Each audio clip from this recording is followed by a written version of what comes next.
এই যে ঈদের আমরা এই কয়েকদিন ব্যবসা করেছি, অনেকেই নিজের বাচ্চাদেরকে একটা সুতার বস্ত্র কিনে দিতে পারে নাই।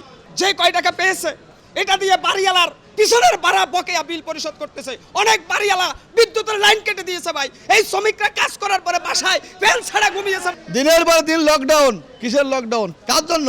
আমার জন্য না। তা আমি যদি না বাঁচি তাহলে পেটে, তাহলে আমার লকডাউন দিল আপনার কি? একটা লোক যশোর যাবে, কালকে সকালে আসেন, আপনি 1500 টাকা 2000 টাকা দেন, দেখবেন আপনার পার হয়ে যাচ্ছেন।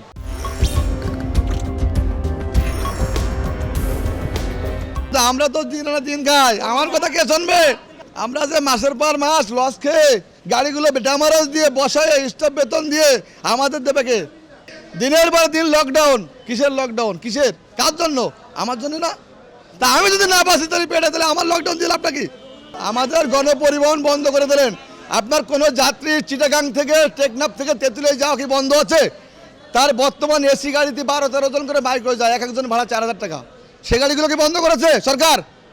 সরকারের যেগুলো ওষুধ, যেগুলো নিত্য প্রয়োজনীয় জিনিস, এইগুলো বাদে সব প্রাইভেট মার্ক হয়ে যাচ্ছে, সব বন্ধ করুক। আমাদের প্রতি মাসে সংসার খরচ আছে, এনজিওর সমিতি আছে। আমাদের কোনো এনজিও সমিতি কোনো লোন মাফ করতেছে না, ব্যাংকের সুদ মাফ করতেছে না।